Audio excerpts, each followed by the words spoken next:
Okay then, Helldivers, we have got loads to go over today as the Galactic War is pounding forward. The Jet Brigade has arrived yet again. The Meridian Black Hole is getting closer to Ibis. The known issues listing has been updated on the Zendesk, and Sham Jorjani has gone in for an interview talking about Helldivers 2. There's a lot that we need to go over today, so we're going to bring you guys all of the news you need to know. If you haven't already, smash that beautiful like button and subscribe with post notifications turned on. It'd be greatly appreciated, and make sure you check out our incredible sponsor, GamerSupps, the company that offer esports athletes and gamers with the most effective and healthy energy drink choice compared to those tinned alternatives that we're all used to. The link's down in the description. If you use code CloudPlays at checkout right now, it'll get you a cheeky discount. No brainer. And we've also got our biggest giveaway yet of a Helldivers 2 helmet. We've just upgraded the entire office and it looks incredible. And just like this one here, you guys could win one of these helmets via the link in the description. Head down to the comment section, put a love heart color of your choice, and click the link in the description and do what it says in there and it'll enter you in. We're going to be announcing it weeks ahead. This is a big one. Make sure you don't miss out. With that being said, let's dive into the game and see what it is that's happening right now. So right now on the Galactic War map, it is getting a little bit chaotic over on the Automaton sector as Popley right now has got the Incineration Corps and the Jet Brigade, who have now finally made their return, both attacking the one planet on a level 40 invasion with 14,000 players currently on that planet. It is peaking at around 35 to 40,000 during peak moments, and it seems that well, we could be in for a bit of a danger call. Hopefully the DSS being there should make it so that we can actually solidify Popley, but it is a very hard one to do indeed. We'll have to wait and see as to whether we actually manage to clear that one, as they are obviously making their way over to Malevelon Creek right now, and planet alignments are looking very dangerous as there's still one planet in between them and Malevelon Creek, so we have to fight to be able to keep hold of that one. Next up though, we have got the Meridian Black Hole is pretty much touching Ibis now, so expect this countdown timer to happen any given moment. The likelihood is we'll either see it at the weekend, and if we don't see it at the weekend, then it will likely be there for update day come Tuesday next week. This is going to be a very dark day indeed, as we have already lost 2 planets of Angel's Venture and Moradesh, so Ibis is going to be making the line with 3 planets remaining before it gets to Super Earth. Can we stop it? We'll have to wait and see. But your personal order for those wondering is to kill 30 Scout Striders, a nice and easy one. And for those of you guys who want to know what your superstore looks like currently, it is pretty much the same as it has been for weeks. It's the same few rotating. I don't really understand what it is that's going on with this, but the store right now is so lacklustered, and I don't even know where the hell this Killzone armor is. They're saying it's in the rotation, although obviously the weeks and months that have gone by would imply that it probably isn't. So yeah, we're waiting for responses from the development team with regards to that one, and we'll bring you the news as and when we know about it.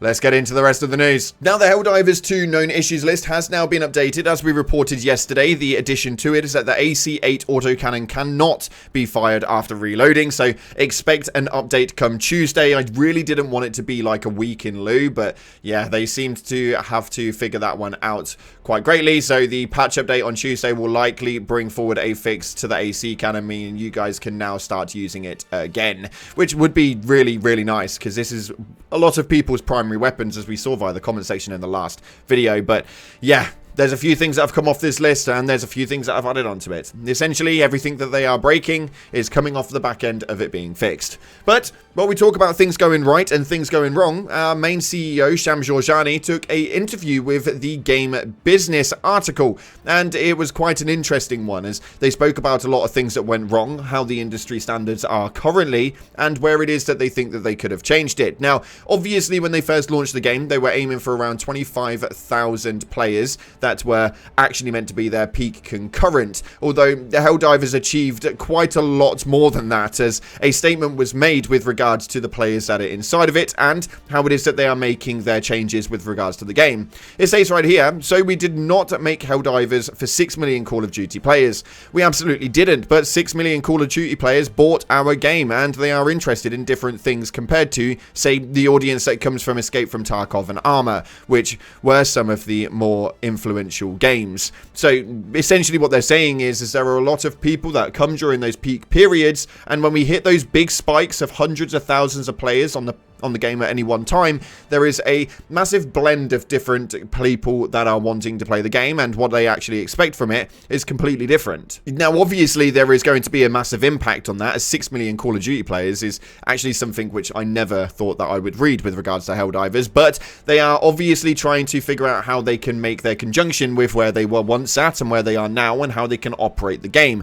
It states right here, we are the same people we were 12 months ago, but suddenly we're in a different league. We were playing like in Division 3 and now we're in Champions League, and it takes time for us to figure that out. We are being scrutinized against a different standard. We need to rise to the occasion, but there's a lot of lagging effect to that as we catch up. Now, obviously, this is always going to happen, and for those of you guys who know the realm of gaming, you'll know that the difficulty does stem quite a lot, and it is very difficult sometimes to be able to make those comparables, especially when they are adding into areas that they never thought that they would actually see. And to be completely honest, we're kind of lucky that we're here now, and obviously the fact that this managed to make a turnaround is not like anything we've ever seen before, other than things like No Man's Sky. This statement right here, made by Sham, states, games that get a 19% user score do not generally recover, admits Sham Georgiani, and the man who became CEO of Arrowhead in May last year.